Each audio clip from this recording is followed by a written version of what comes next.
Mon invité aujourd'hui, Louis-Philippe Hébert, écrivain, éditeur. Il nous propose Essais cliniques au laboratoire Donadieu, des nouvelles publiées chez l'Évêque éditeur.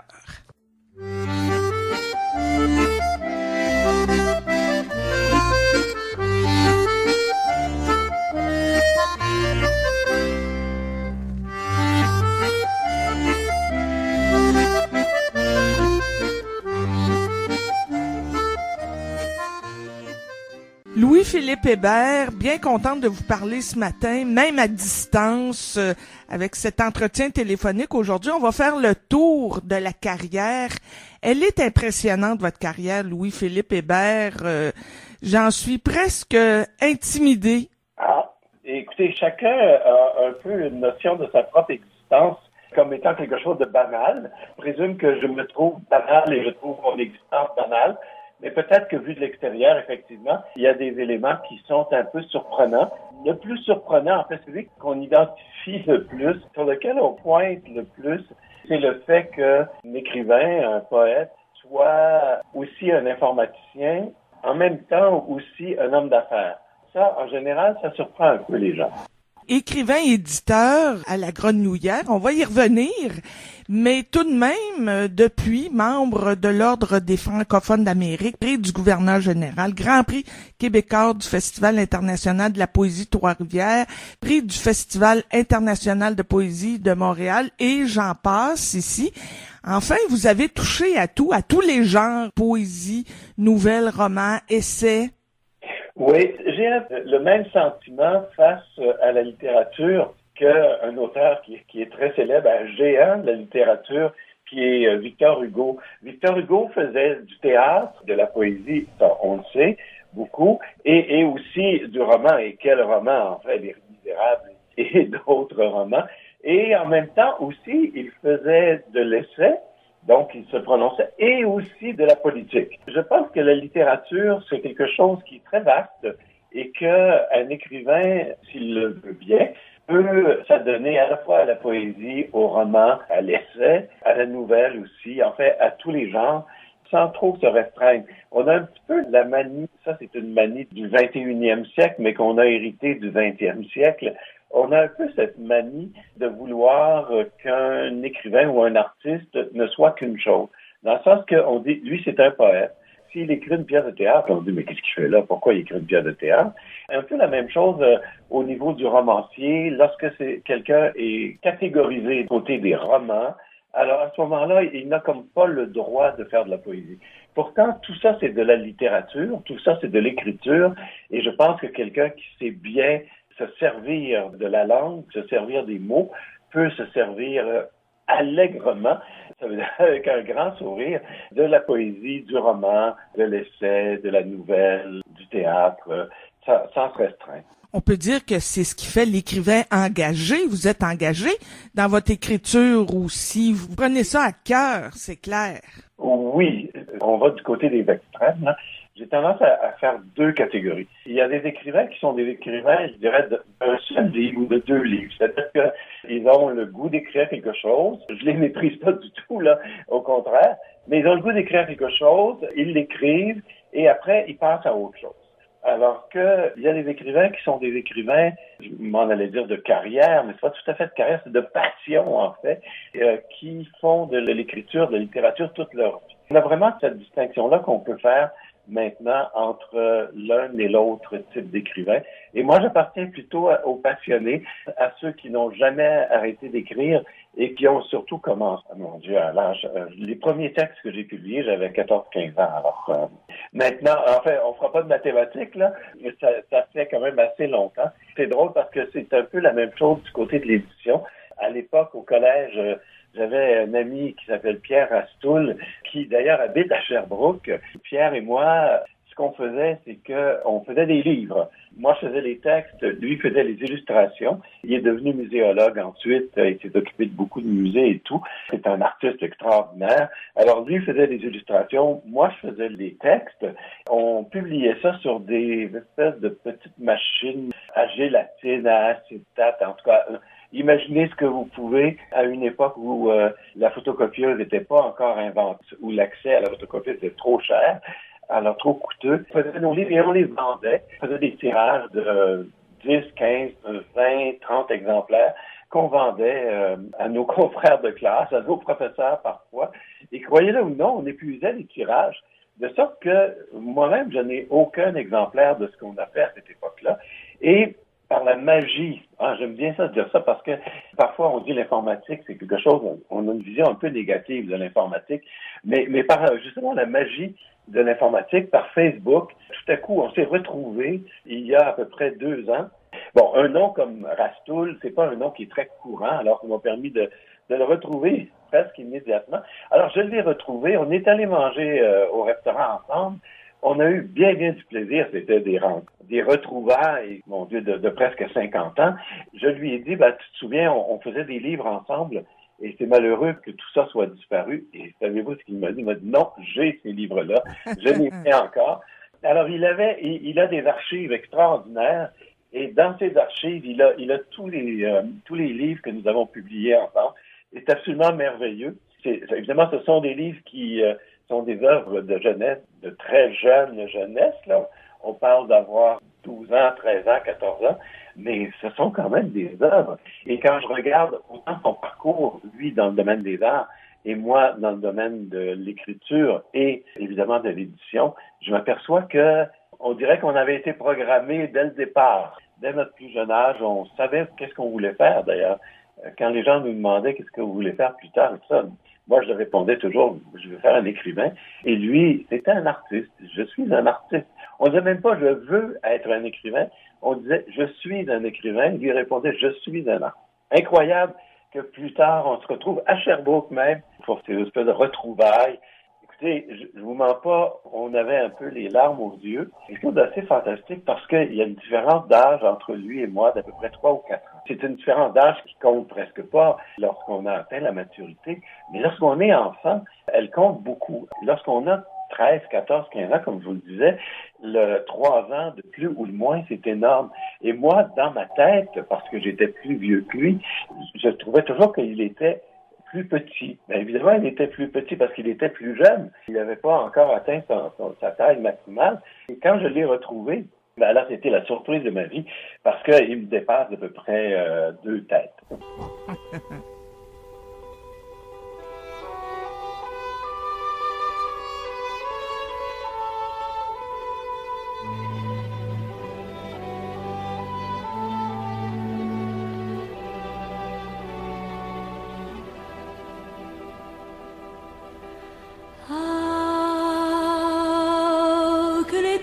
S'abrège,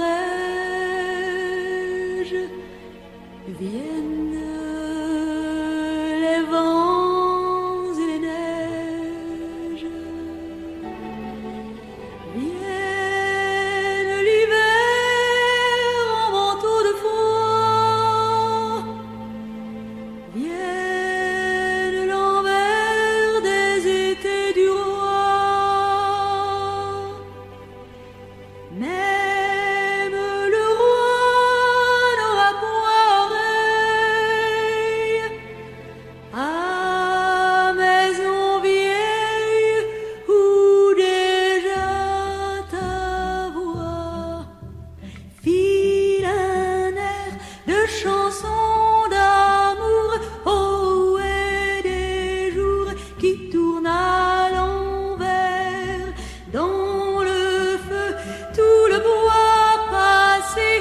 s'est entassé autant de nous deux au jardin des vieux livres, fleurs de gel et de givre, et par les nuits de haute rafale à la maison comme à ton traîneau, j'attellerai comme une cabane la poudrerie très haut.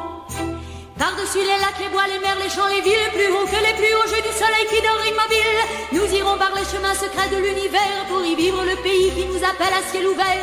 Hors du temps, au gré de l'espace, fiers de nos corps plus beaux, éternels comme froids et glaces, seuls comme des oiseaux. Vienne la blanche semaine, ah, que le temps ramène l'hiver.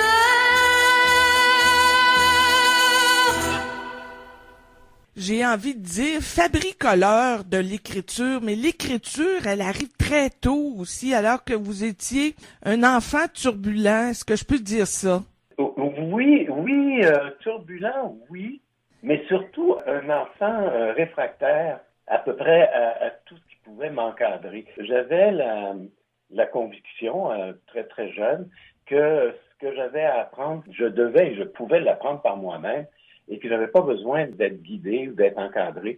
C'est un peu embarrassant parce que très très très jeune, j'ai appris à lire et à écrire et à compter. J'ai appris avec des bandes dessinées la plupart du temps et des revues que mes parents avaient. Il y avait peu de livres à la maison, comme souvent c'était le cas à cette époque-là. On n'avait pas beaucoup de livres, mais il y avait quelque chose d'assez extraordinaire. Mon père était abonné le Time magazine là, américain. On recevait donc à chaque semaine le Times, mais on recevait aussi à peu près tous les journaux possibles et imaginables, la presse, entre autres. Le dimanche, c'est La Patrie. Il y avait plusieurs journaux comme ça qu'on recevait. Et en lisant ces journaux-là, j'ai appris, voyez-vous, en les lisant, j'ai appris à lire. Et en apprenant à lire, j'ai appris à écrire. Et en apprenant à écrire, j'ai appris à compter. Alors, c'était un peu un phénomène. Je suis devenu un peu une espèce de singe savant, si on veut, parce qu'on me faisait monter sur un petit tabouret. Je prenais au hasard un texte, n'importe quoi, un écrit, un article de journal, on ouvrait un livre au hasard. On me demandait de lire et je le lisais au complet, sans hésitation la plupart du temps, avec un degré de compréhension qui épatait évidemment tout le monde. Et mon père s'est abonné au prix Nobel de la littérature, alors j'ai eu cette chance inouïe de lire à peu près tous les auteurs qui ont gagné le prix Nobel. On avait aussi une encyclopédie, ça va vous faire rire, ça s'appelait l'encyclopédie Groslier. On recevait ça aussi, un album, enfin un livre par mois. Le problème avec ce genre de truc-là, c'est que les articles se continuaient d'un livre à l'autre, de sorte que les gens étaient obligés d'acheter toute l'encyclopédie, en fait toute l'encyclopédie au complet, pour pouvoir avoir des rubriques complètes. Moi, ça me permettait d'imaginer que quand on arrivait à la fin à la moitié d'une rubrique et qu'on nous renvoyait un numéro qu'on n'avait pas, moi, je pouvais imaginer la suite. J'ai eu la chance d'avoir des allergies assez poussées. On a fini par me faire entrer en deuxième année parce que je savais déjà qu'on apprenait normalement en première année. J'ai eu des allergies, pas des trucs au point d'en mourir, là, qu'on appelait la fièvre des foins, tout ce qui était comme des bourgeons, les foins justement, les animaux, les plumes, le poil et tout. Alors, on me sortait de la classe, dès le moment où les bourgeons arrivaient, on m'envoyait en Gaspésie, à Matane, en fait, pas du fleuve, puisque la Gaspésie. Et je passais mes étés en Gaspésie comme ça avec des très, très, très vieux grands-parents. J'étais laissé libre à moi-même. Et je lisais beaucoup, beaucoup, beaucoup à ce moment-là. Je réfléchissais beaucoup et, croyez-le ou non, j'écrivais beaucoup. Mais j'avais 7 ans, 8 ans, 9 ans, jusqu'à temps que je me retrouve au collège classique. J'ai envie de vous poser cette question ici. Pour écrire, faut-il avoir lu? Et pour écrire, faut-il avoir voyagé? Parce que j'ai l'impression que vous avez beaucoup écrit sur la route, en train, entre autres. Oui, tu sais, le voyage, surtout le voyage en train, pour moi, c'était quelque chose qui est arrivé très, très tôt. Parce que mes parents habitaient à un endroit qui s'appelle Belleuil. Je sais pas si c'est quelque chose. C'est sur la rive sud, c'est près de Saint-Hilaire, c'est le long du Richelieu. À cette époque-là, c'était le début d'une banlieue. Je dirais pas une banlieue, mais le début d'une banlieue. Tu sais, il y avait des vaches qui venaient à côté de la maison, là, près de notre pelouse. Alors, donc, on était quand même en campagne. Comme on m'avait fait faire des tests parce qu'on voulait savoir si je pouvais continuer mes études ou pas, J'avais été admis à un collège qui s'appelle le Collège Sainte-Marie, qui était au centre-ville de Montréal, au coin de la rue Bleury et ce qu'on appelait à l'époque Dorchester, et qui maintenant s'appelle René Lévesque. Et pour me rendre chaque matin et revenir chaque soir à ce collège, je devais prendre le train. Alors, il y avait un train à 6h30 le matin et un train à 6h30 le soir, un dans une direction, l'autre dans l'autre. Les nouveaux banlieusards ou les presque banlieusards prenaient ce train-là le matin. Moi, j'arrivais, ça prenait 1 heure de se rendre de Belleuil jusqu'à de ce qui est devenu la place Ville-Marie, parce qu'elle n'était pas bâtie à l'époque. C'était la gare centrale. Alors, pour se rendre jusqu'à la gare centrale, ça prenait 1 heure de train. On arrête à tous les, on allait dire à tous les coins de rue, mais c'est pas tout à fait ça, à toutes les stations. Saint-Basile, le Grand, Saint-Bruno, Saint-Hubert, Saint-Lambert. Tous les saints y passaient jusqu'à temps qu'on arrive au centre-ville. Et après, j'avais à peu près une demi-heure de marche pour me rendre jusqu'à mon collège. Et je devais faire ça chaque matin et chaque soir. Donc, la vie en train, littéralement, le fait d'être en mouvement, je l'ai eu à partir de l'âge de 10 ans ou 9 ans. Et ça a duré comme ça jusqu'à temps que je termine le classique. Et à un moment donné, j'ai été pensionnaire. Mais j'ai pas beaucoup voyagé ensuite, par la suite. C'est drôle, hein? Bon, pour toutes sortes de raisons. J'ai travaillé à Ottawa, j'ai été éditeur à la Bibliothèque nationale et aux archives publiques. C'est un petit peu ce qui a lancé véritablement ma carrière dans l'édition et ce qui m'a permis d'apprendre, en fait, toutes les ficelles de l'édition. Mais j'ai commencé véritablement à voyager vers les années 80. Et à ce moment-là, j'ai voyagé pour aller faire une série de conférences en Europe. Je suis passé de l'Espagne jusqu'à la France, en passant par la Belgique aussi, la Suisse, la Catalogne. En fait, le voyage s'est terminé à Rome. J'avais à ce moment-là lié déjà une dizaine d'ouvrages. On avait j'avais comme spécialité, si on peut appeler ça comme ça, de m'intéresser beaucoup aux sciences. Et parmi les sciences, de m'intéresser beaucoup à l'informatique. Ma tournée était une tournée d'1 mois. Et j'ai fait des conférences, une conférence à peu près par 2 jours, dans autant de villes. Alors, je pense que je suis allé dans pas loin d'une trentaine de villes, un peu moins ou un peu plus. Et j'ai donné autant de conférences, en fait, à ce moment-là. Et ça a été un peu mon baptême du feu, si on veut. À partir de là, j'ai dû beaucoup voyager. Après ça, j'ai voyagé pour l'informatique. Je suis allé présenter et faire des accords commerciaux avec des Japonais, entre autres, Anglais d'Angleterre, des Français de France, des Américains. Notre principal associé, partenaire en affaires pour le marché américain était une boîte qui avait ses bureaux à Boston. Alors, j'allais souvent à Boston pour travailler avec eux et pour développer des nouveaux produits. Ça a été, disons, un autre volet. Par la suite, j'ai eu une galerie où je présentais des objets de collection. Parmi ces objets de collection-là, il y avait beaucoup d'objets de collection qui venaient d'un peu partout dans le monde. Alors, j'allais un peu partout pour prendre connaissance de ces objets-là. Souvent aussi, c'était des objets qui pouvaient être inspirés de la bande dessinée. J'allais à Angoulême. À chaque année, il y a une foire de la bande dessinée. Là-bas, un festival immense. Je participais à ce festival. C'était des personnages en 2 dimensions, les personnages de bande dessinée. Mais ce qu'il y avait de magnifique dans ces objets-là, c'est qu'on donnait une 3e dimension à ces personnages-là et on leur donnait même du mouvement.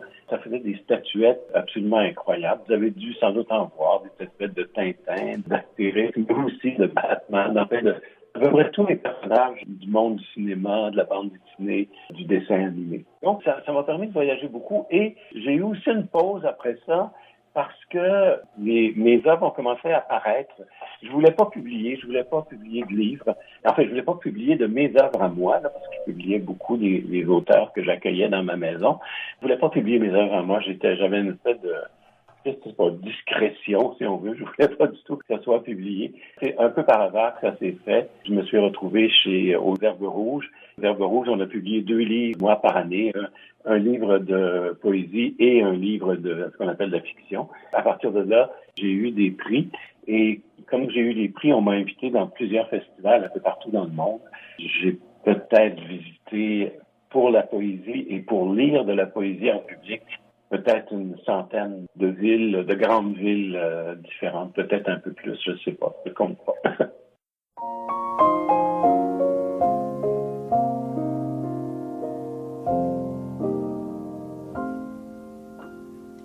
sur mes cahiers d'écolier, sur mon pupitre et les arbres, sur le sable, sur la neige, j'écris ton nom. Sur toutes les pages lues, sur toutes les pages blanches, pierre, sang, papier ou cendre, j'écris ton nom. Sur les images dorées, sur les armes des guerriers, sur la couronne des rois, j'écris ton nom. Sur la jungle et le désert, sur les nids, sur les genêts, sur l'écho de mon enfance, j'écris ton nom. Sur le fruit coupé en deux du miroir et de ma chambre, sur mon lit coquille vide, j'écris ton nom. Sur mon chien gourmand et tendre, sur ses oreilles dressées, sur sa patte maladroite, j'écris ton nom. Sur mes refuges détruits, sur mes phares écroulés, sur les murs de mon ennui, j'écris ton nom. Sur l'absence sans désir, sur la solitude nue, sur les marches de la mort, j'écris ton nom. Sur la santé revenue, sur le risque disparu, sur l'espoir sans souvenir, j'écris ton nom.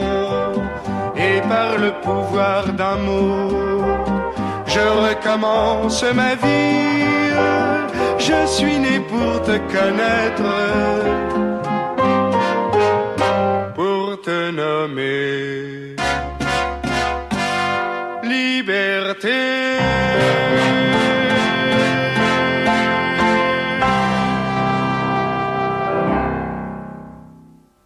Louis-Philippe Hébert, ce que je comprends ici, c'est que vous êtes un esprit libre. D'ailleurs, ce qu'on vient d'entendre, c'était la pièce Liberté, une pièce que vous affectionnez particulièrement. Oui, absolument. En fait, c'est un poème d'Éluard qui a été mis en musique. C'est tellement magnifique, cette poésie. Éluard est un grand poète, un poète que j'aime beaucoup aussi, évidemment. Il y a quelques poètes comme ça dans ma vie qui sont un mes guides. Alors, Éluard fait partie de mes guides. Est-ce que le lieu de création est important parce que vous êtes installé en Estrie? On dit de l'Estrie que c'est un lieu de prédilection particulier pour les créateurs, auteurs, écrivains, musiciens. Est-ce que l'Estrie vous inspire, par exemple? Il est arrivé quelque chose d'assez extraordinaire. Mon attrait a quand même été fondé sur une montagne, qui est la montagne de Bromont. Je suis skieur, hein? J'adore faire du ski, j'adore la montagne, mais pas seulement le ski, aussi faire de la randonnée, trekking, mais j'aime beaucoup le ski. Alors c'est Bromont qui m'a attiré. À Bromont, j'ai de la famille pas loin de la montagne. À un moment donné, ma sœur me dit, après une journée de ski avec elle, ma sœur me dit, ce serait bien si tu étais ici, on pourrait faire du ski plus facilement. Au lieu de partir des Laurentides ou de partir de Montréal pour venir faire du ski, tu serais à 2 pas. Alors, j'ai commencé à regarder les maisons dans le coin. Je suis tombé sur une maison absolument extraordinaire. C'est une maison moderne, très moderne, mais une maison moderne d'il y a 50 ans. C'est un monde absolument incroyable. C'est une conception de la modernité qui serait presque muséale. Maintenant, c'est presque un musée. Je suis tombé en amour avec la maison. Et après m'être installé dans la maison, je me suis aperçu, mon ami Pierre Rastoul, évidemment, qui est à Sherbrooke, mais je me suis aperçu que il y avait un foisonnement d'artistes ici incroyable, des photographes, je pense à Joanne Dorion, entre autres, une peintre qui est Mélanie Lefebvre, qui est ma voisine, et j'ai publié d'ailleurs un livre qu'elle a illustré, qui est consacré aux femmes artistes à travers les âges. Et vous savez, les femmes artistes, c'était pas facile d'être artiste dès le départ. Mais d'être une femme et une artiste, c'était vraiment pas simple. Et souvent, elles ont été occultées par les hommes. En fait, on a fait un magnifique livre là-dessus et qui s'appelle « Elles sont libres comme l'art ». Ça vous donne déjà une idée, on parle de liberté, ça vous donne déjà une idée de ce qui est important là-dedans. J'ai découvert toutes sortes de choses, j'ai découvert d'autres... En fait, je suis à Shefford, alors j'ai découvert d'autres endroits qui sont tout autour ici, qui sont parsemés autour, d'autres artistes, des gens avec énormément de talent. En fait, je dis avec énormément de talent, des gens avec du génie carrément. Je suis fasciné de voir à quel point tout à coup une région peut attirer un certain nombre de personnes qui vibrent à cette région-là. Parce qu'on vibre ici à ce paysage. C'est un paysage magnifique et on vibre au paysage.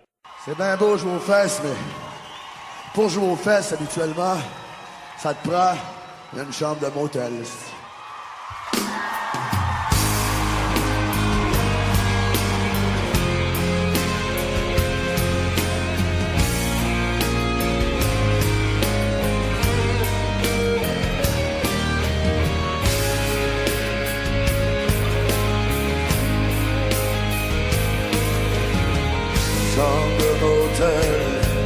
Sur le bord de la 117, j'attends tes nouvelles, les mains derrière la tête. Je dessine au plafond les courbes de ton corps, dans le bruit des camions qui montent vers le nord. Déjà 48 heures, je rêve d'une cigarette, des coups de poing dans le cœur et la peur sur la gâchette. Ce serait trop cruel que notre histoire s'arrête, même si c'est loin d'être celle de Roméo et Juliette. Ce serait trop cruel que notre histoire s'arrête. Une chambre d'un hôtel sur le bord de la 117.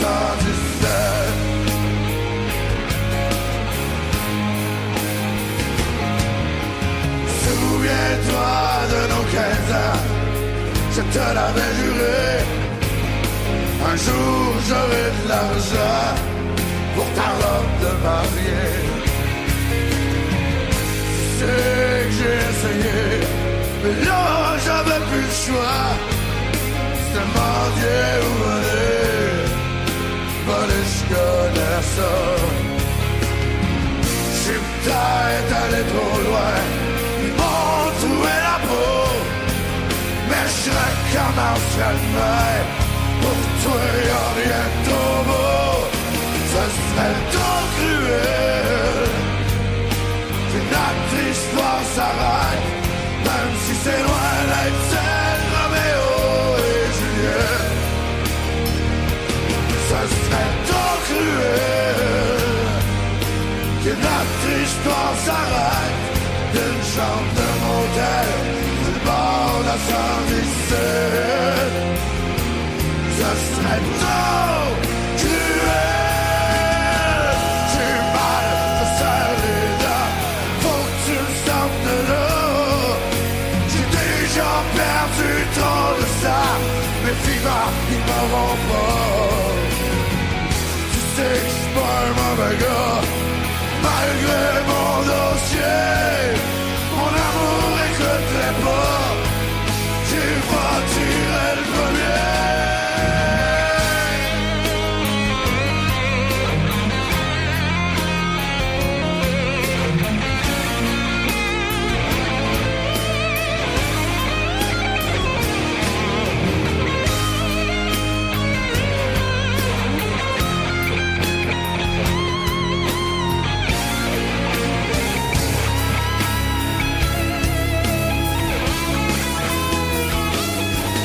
C'est trop cruel que notre histoire s'arrête, même si c'est loin d'être celle de Roméo et Juliette. Ce serait trop cruel que notre histoire s'arrête, d'une chambre de motel sur le bord de la 117. Ce serait trop cruel s'arrête. Au fond, tous les amants s'appellent Roméo et Juliette. Merci ben gros.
Louis-Philippe Hébert, on va y arriver à ces essais cliniques au laboratoire Donadieu. On va y arriver. C'est le prétexte d'ailleurs de cette conversation aujourd'hui pour le magazine Pêle-mêle, et c'est en lien aussi, c'est circonstanciel, on le dira, on l'a pas calculé comme ça, mais ça arrive bien. Vous êtes confinés comme bien d'autres. Il y a un lien à faire avec ces essais cliniques. Oui. Écoutez, c'est très drôle. Probablement, c'est pas très drôle d'être confiné. Je trouve ça un petit peu difficile. Vous savez, on a parlé de liberté tout à l'heure aux émissions. Et là, voilà, je suis un homme libre, mais je peux pas beaucoup sortir. Et je peux pas me mêler à la population. Comme d'ailleurs, c'est recommandé pour tout le monde, là. Ça permet aux lecteurs de lire plus et aux écrivains d'écrire plus. Les essais cliniques au laboratoire Donadieu ont été commencés. C'est un recueil de nouvelles. Il y a 5 ou 6 nouvelles à l'intérieur. Ça a été commencé il y a 2 ans. Bien avant qu'on parle du fameux virus. C'est étonnant. Bon, je veux pas dire qu'il y a un caractère prophétique dans ce qui est écrit, mais il y a quelque chose, en tout cas, d'un peu, que c'est comme si j'avais un peu pressenti le futur plutôt que vu le futur. Et la première nouvelle, entre autres, nous emmène dans un endroit où on fait des tests pour un fameux vaccin, qui est un vaccin, vous allez voir, c'est un vaccin qui est près de ce qu'on vit présentement avec le coronavirus. C'est un vaccin pour contrer la peur. C'est un vaccin qui va permettre aux gens de avoir moins peur. Le premier élément de l'épidémie qu'on voit maintenant, c'est la peur. C'est la peur qui circule partout, qui s'infiltre partout. Donc, cette première nouvelle nous parle de la peur. Et allons tout de suite à la dernière nouvelle. La dernière nouvelle, elle, nous parle de gens qui sont atteints, qui ne peuvent plus sortir de leur domicile, qui voient leur vie presque s'en aller devant eux à un rythme très, très, très ralenti. Là aussi, on est très près de ce qui se passe chez les gens dans les maisons à l'heure actuelle. C'est une lecture qui, à la fois, nous éclaire sur ce qui se passe présentement et en même temps nous permet d'aller en profondeur dans l'impact de ce que peut être un virus, de ce que peut être une épidémie sur une société et sur des individus. Tout à fait. Puis ce qui m'a étonné, vous l'avez sans doute calculé, ciblé, c'est sans doute très symbolique, la date du 20 février 2020. Oui, c'est un palindrome, mais quand même, si vous l'avez pensé, écrit il y a 2 ans, vous prenez cette date-là quand même. Oui, et écoutez, comment je pourrais dire ça? C'est un élément de surprise pour moi. Je suis allé à La Havane au mois de février, justement, pour donner des lectures devant des universités, des universitaires, puis des lecteurs et des lectrices. C'est très drôle parce que mon retour, c'était le 20 février. On peut pas tomber plus pile que ça, mais j'avais même pas fait le lien entre les deux. Et le 20 février, c'est à peu près le moment où on a commencé à être conscient du fait que cette épidémie n'était pas juste un phénomène qui se passait en Chine, mais que c'était pour se déployer un peu partout dans le monde. On savait pas à quel rythme et on savait pas non plus où ça irait. Mais à peu près à ce moment-là qu'on a découvert que ça pouvait pas nous laisser indifférents ce qui se passait en Chine. Évidemment, vous allez dire, depuis le 20 février, ça s'est bousculé, les événements se sont bousculés. Ça se bouscule encore d'ailleurs.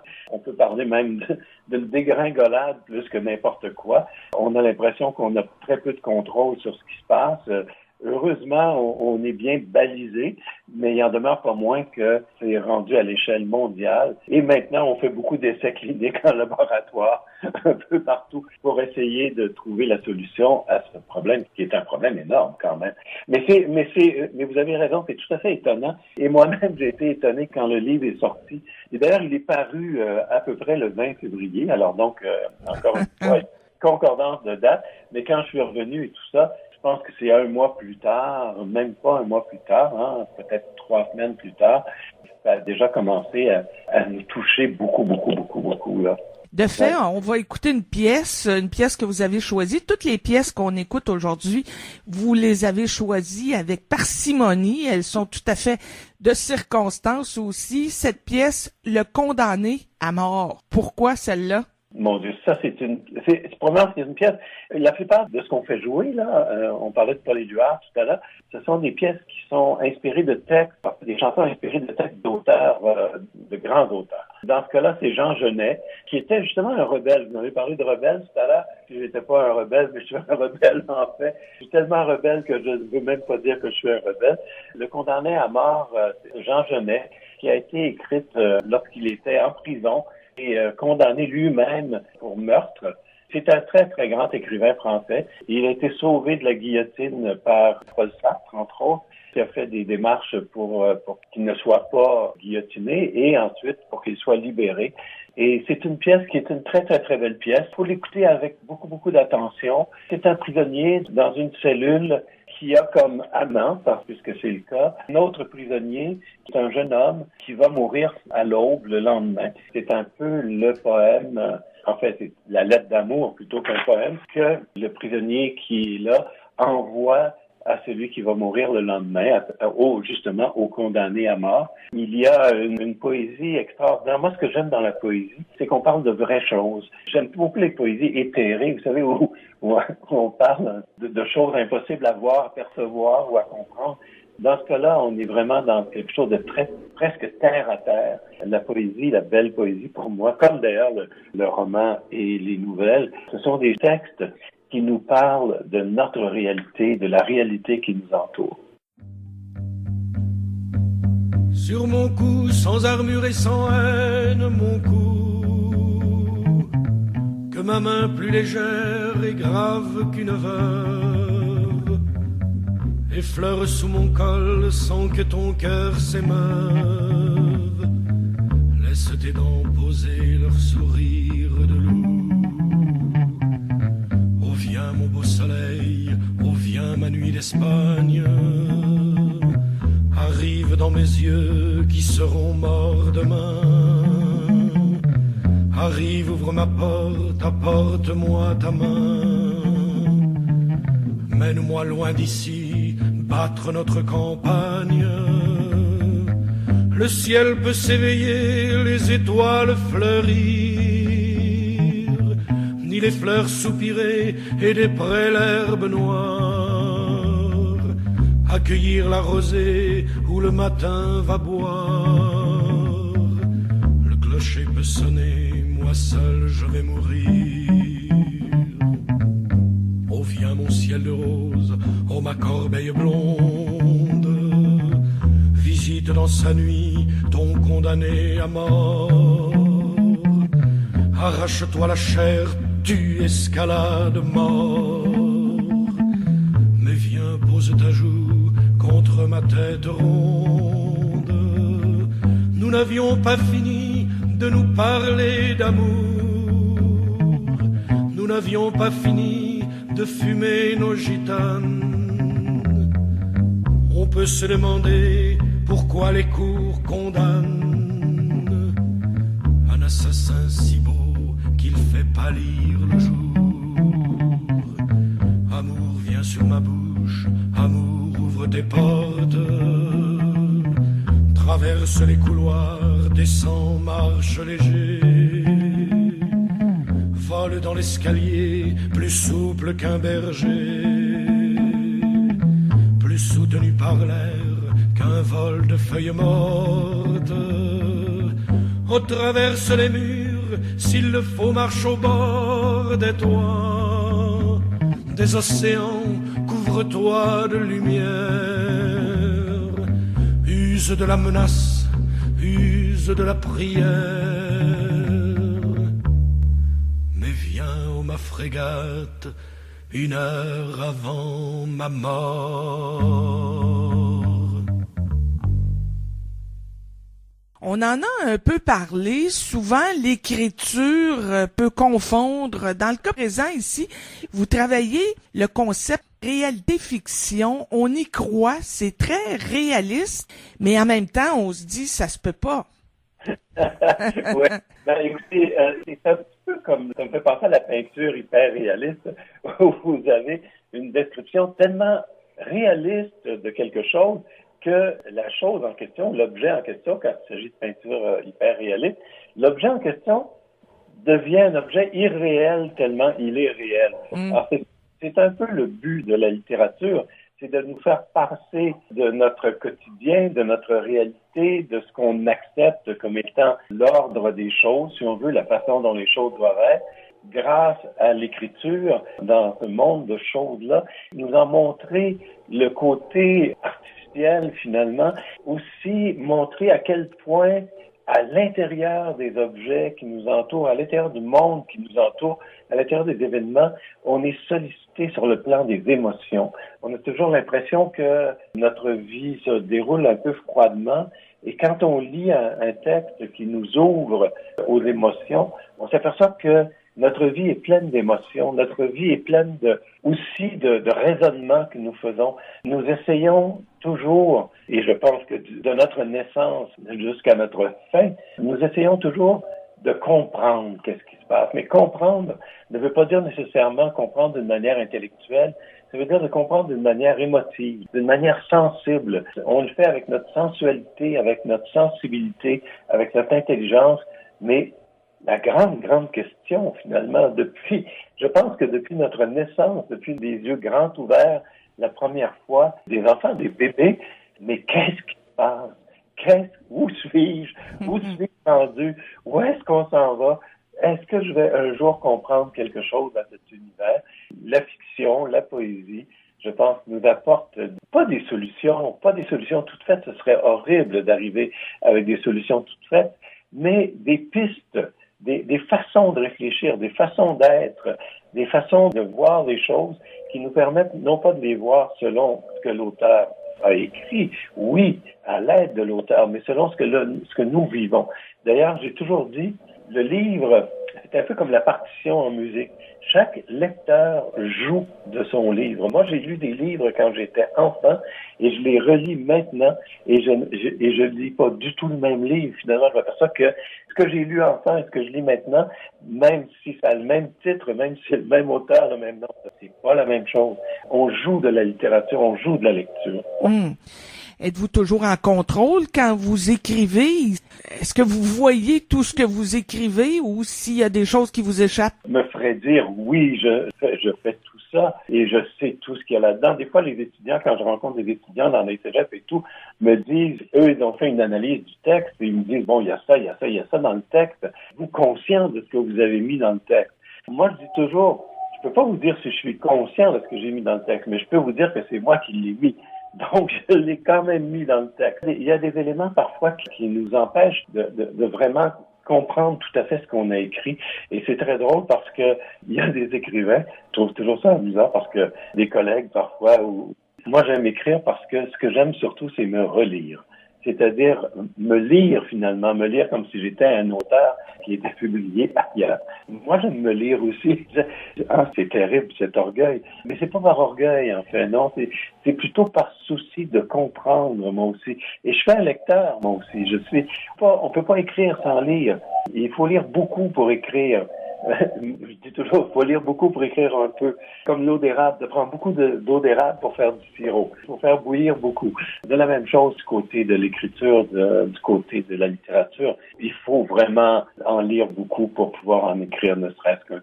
Et ce qu'on aime, ce qu'on voudrait, c'est que ce tout petit peu-là reste. Quand je vois mes essais cliniques au laboratoire Donadieu, j'aurais jamais pensé que ça serait aussi ponctuel, aussi d'actualité, que ça. C'est un livre qui est criant d'actualité. Je suis moi-même surpris de cet élément-là. Et moi-même, quand je le lis, je m'aperçois qu'il y a des éléments qui se produisent maintenant qui sont à l'intérieur du livre déjà. Louis-Philippe Hébert, merci beaucoup de nous avoir parlé aujourd'hui. Il y a du bon dans le confinement, en fait. C'est-à-dire que ça nous donne du temps pour lire. On lira ces nouvelles, essais cliniques au laboratoire Donadieu.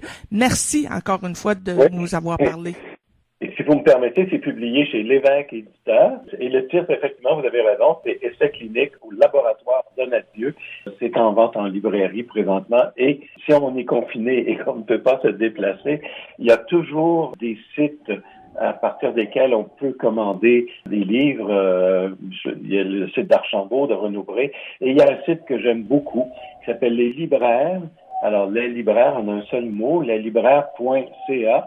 Et dans ce titre-là, vous avez accès à toutes les librairies régionales. Vous commandez un livre et s'il se trouve dans une librairie pas loin de chez vous, c'est la librairie pas loin de chez vous qui va aller vous livrer à la maison.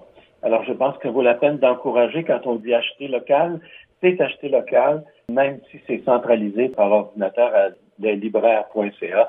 Ça vaut la peine de se servir de ce site pour aller chercher les livres. Aller chercher Essais cliniques au laboratoire Donadieu de Louis-Philippe Hébert. Oui. Merci beaucoup. On termine cette édition aujourd'hui du magazine Pêle-mêle avec La Servante du Château. Merci encore une fois. Merci beaucoup.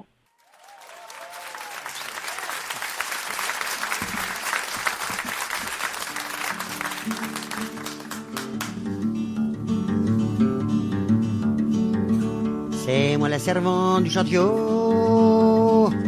Je remplis les vases et je vide les siots. Je manie le balai et puis le torchon. Je fais la pâtée pour les cochons et puis la soupe pour les patrons. J'ai pas deux pieds dans le même sabot. J'ai de la vaillance plus qu'il n'en faut. Ici qui c'est qui fait le boulot? C'est moi. La baronne, c'est une mijaurée qui est pas capable de surveiller. C'est moi qui dirige la maison.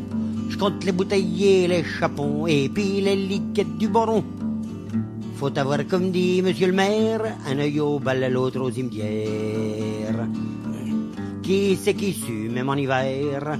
C'est moi. Faudrait pas croire que je sois un laidron. Les gars me courent au cotillon.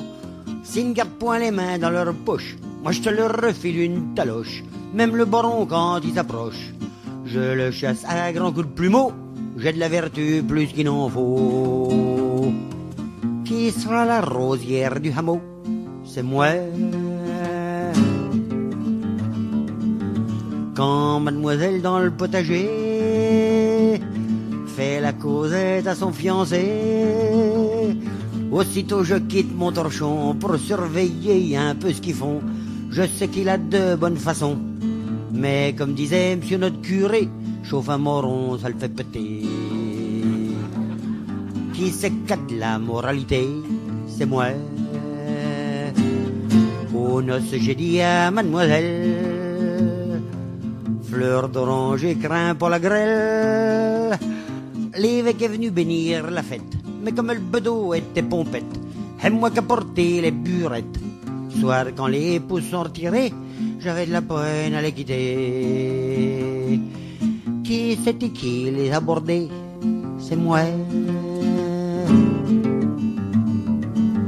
Pour me consoler, j'étais trinqué avec Nicolas le riche meunier. On a dansé sous les lampions, le v'là qui tripote mon jupon, pour voir si c'est pas du coton. Moi je le laisse faire, je pense au moulin, c'est quand il gèle qu'on cueille les coins. qui corra l'homme, qui corra le grain, c'est moi. Je serai pas rosière, mais je serai patronne et je me mettrai un chapeau pour faire visite à la Boronne. Changement d'herbage, je réjouis les veaux, qui sera l'invité du château. C'est moi.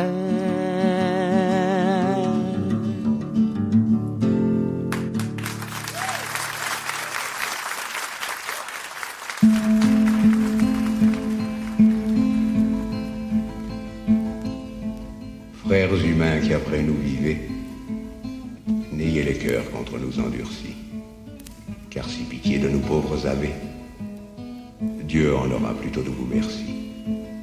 Vous nous voyez si attachés 5-6, quand de la chair que trop avons nourrie, elle est piéça, dévorée et pourrie, et nous les os devenons cendre et poudre. De notre mal,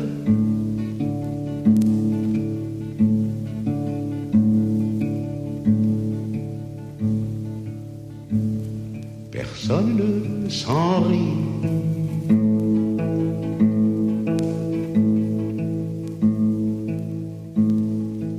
Mais priez Dieu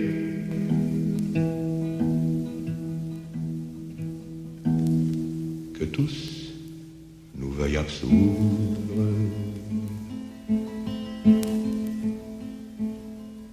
Si vous clamons frères, pas n'en devez avoir dédain, quoique fûmes oxy par justice. Toutefois, vous savez que les hommes n'ont pas bon sens assis. Intercédez donc de cœur rassis auprès du Fils de la Vierge Marie. Que sa grâce ne soit pour nous tarie, nous préservant de l'infernale foudre. De notre mal,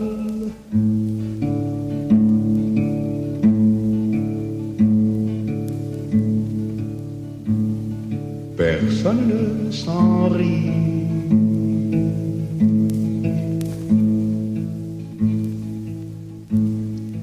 Mais priez Dieu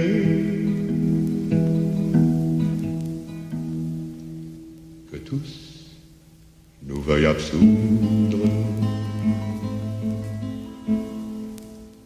Prince Jésus, qui sur tous seigneurie, garde qu'enfer n'ait de nous la maîtrise. À lui n'ayons que faire, ni que soudre. Homme si usé de moquerie, mais priez Dieu que tous nous veuillent absoudre.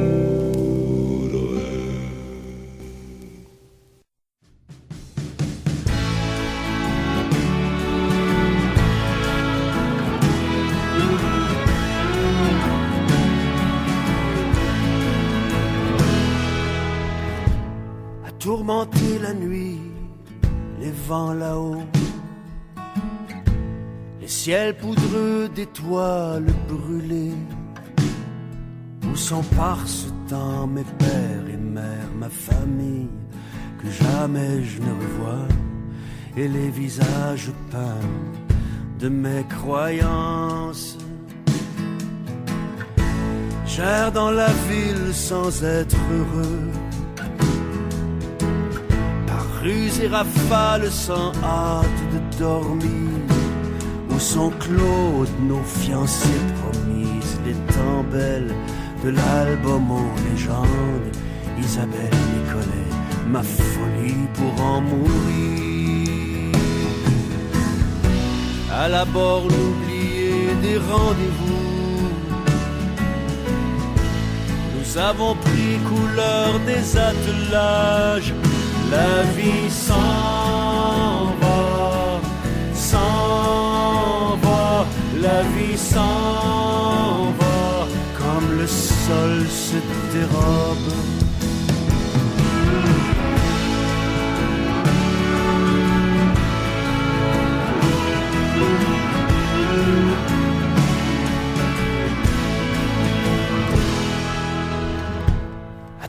hanter la nuit, les vents là-haut,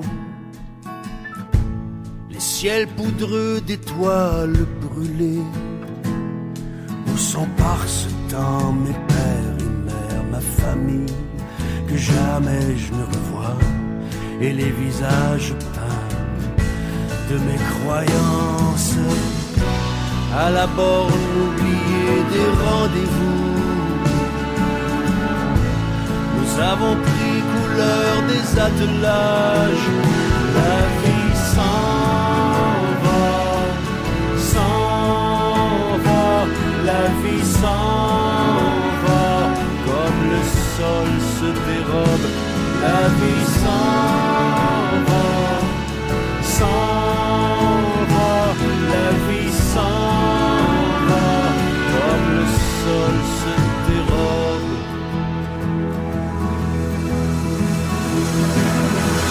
La tête est 1000 fois moins que la tête d'une épingle. C'est en elle pourtant que danse la terre. Ma tête est 1000 fois moins que la tête d'une épingle. C'est en elle pourtant que danse la terre. Ma tête est 1000 fois moins que la tête d'une épingle. C'est en elle pourtant que danse la terre. Ma tête est 1000 fois moins que la tête d'une épingle. C'est en elle pourtant